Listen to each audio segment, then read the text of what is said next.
Good morning. The Secretary General and the Prime Minister will make statements, and then we'll have time for questions. Secretary General.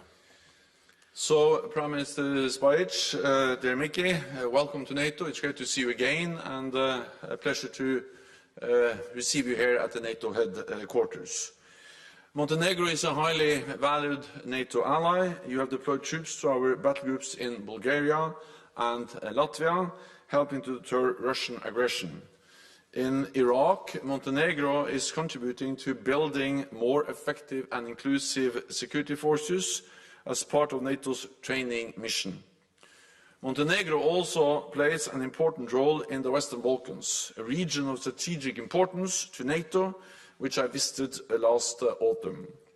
So, Prime Minister, I welcome your strong commitment to reforms and Montenegro's path to full Euro-Atlantic integration. This is even more important as stability in the broader region remains fragile. Last year's outbreak of violence in Kosovo were unacceptable, and NATO responded swiftly, deploying 1,000 additional troops and heavy armour. We are committed to ensuring that KFOR continues to fulfil its UN mandate. We also spoke about the situation in Bosnia and Herzegovina.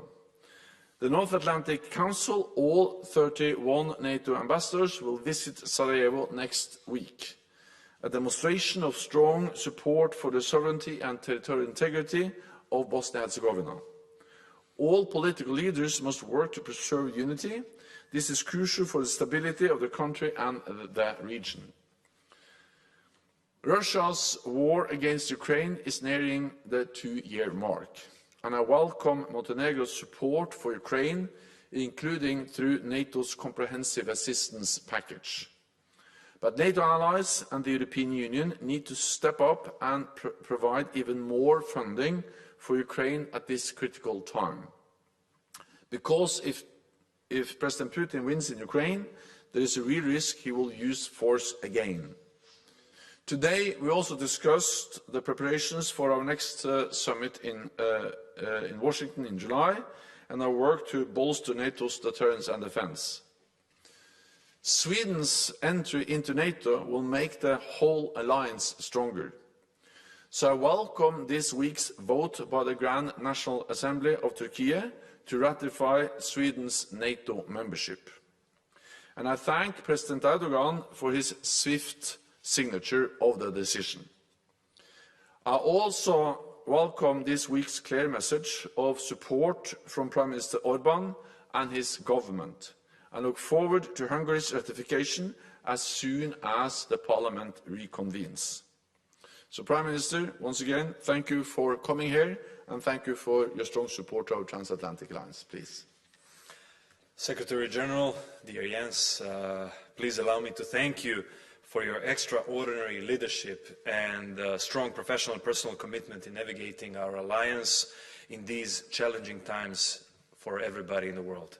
It was a pleasure to once again visit NATO headquarters and meet with you. Today's talks were timely and substantial, and great opportunity to build up on the discussions we recently had in Skopje in North Macedonia.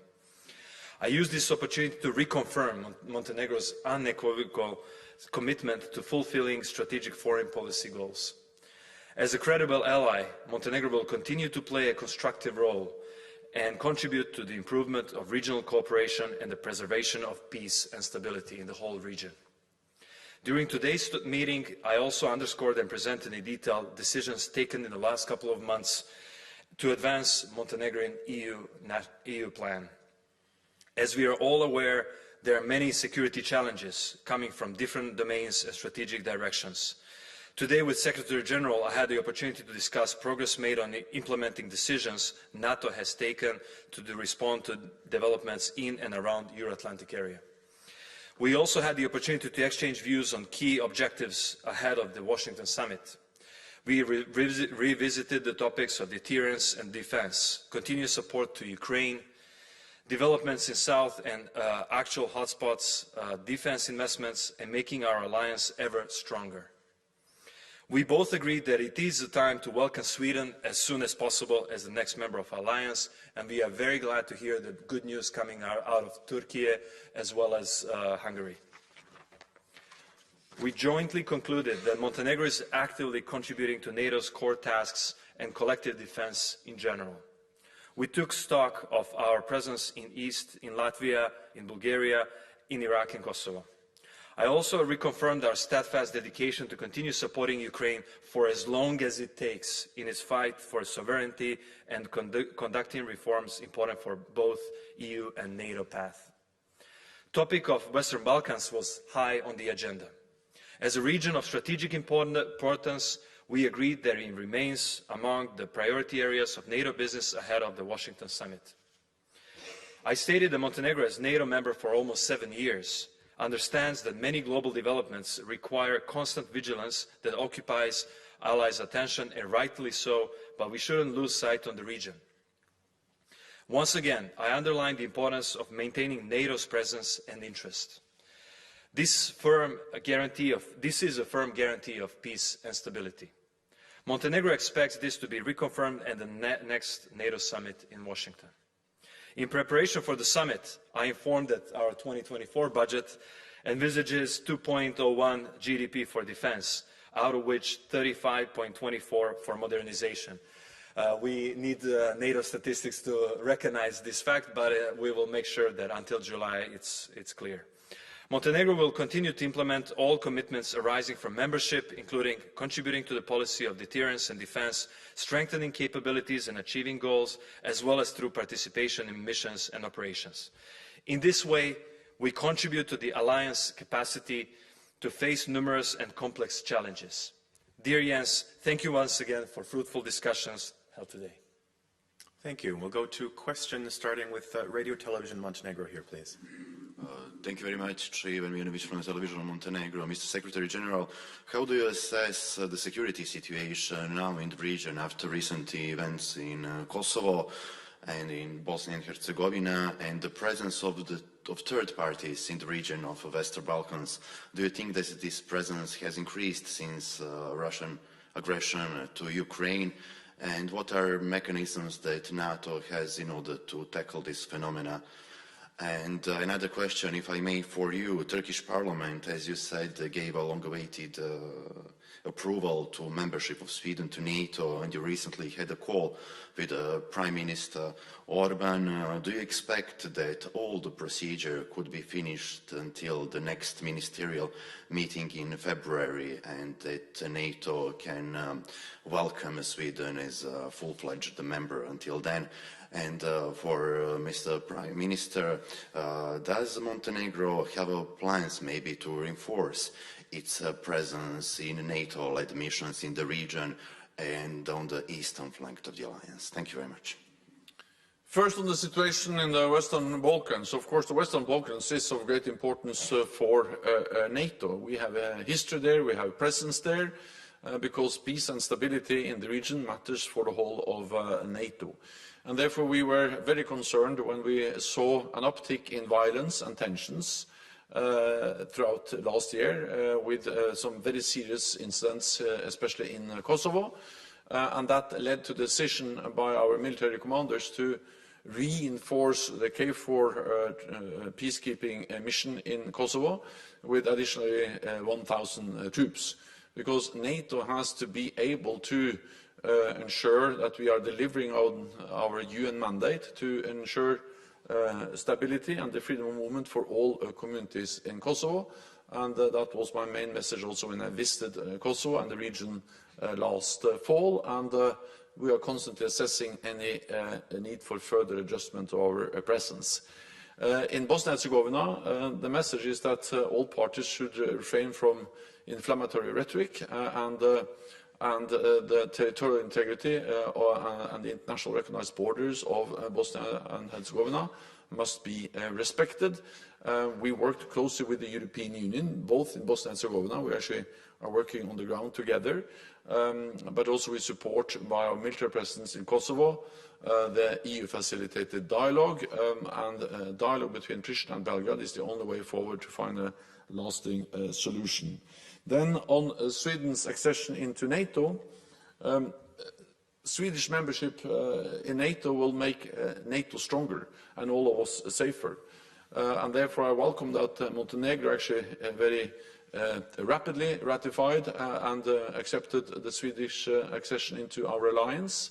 I welcome the decision by the Grand National Assembly of Turkey to ratify, and also that President Erdogan, shortly after the decision, actually last night,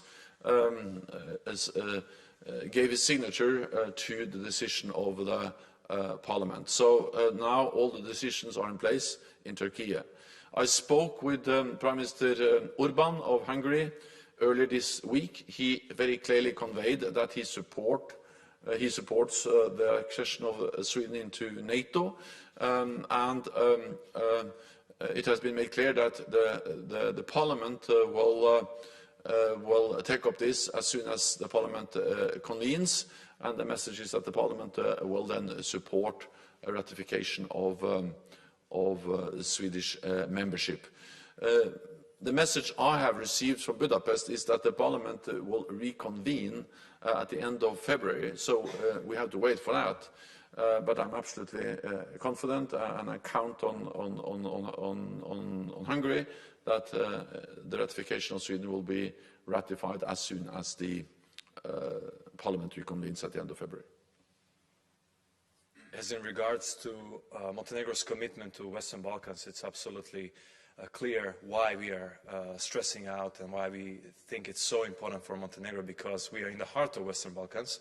We are surrounded by the countries of Western Balkans, and it's in our deep national interest that Western Balkans is peaceful, prosperous, lacking the foreign malign influence, and having an opportunity to become a true part of NATO, Europe, EU, and other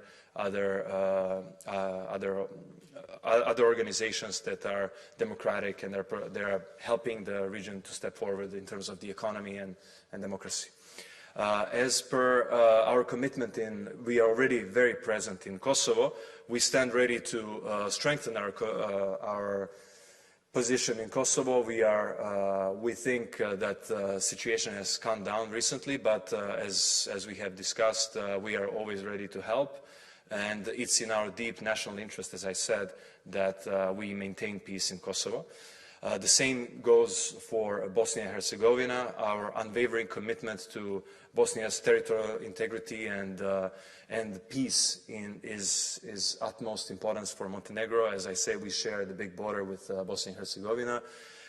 We have offered our help in terms of the experts and training to the people in Bosnia, so we are definitely ready to be a credible ally in NATO in any shape and form. Thank you. Seeing no further questions, that concludes this press point. Thank you all very much.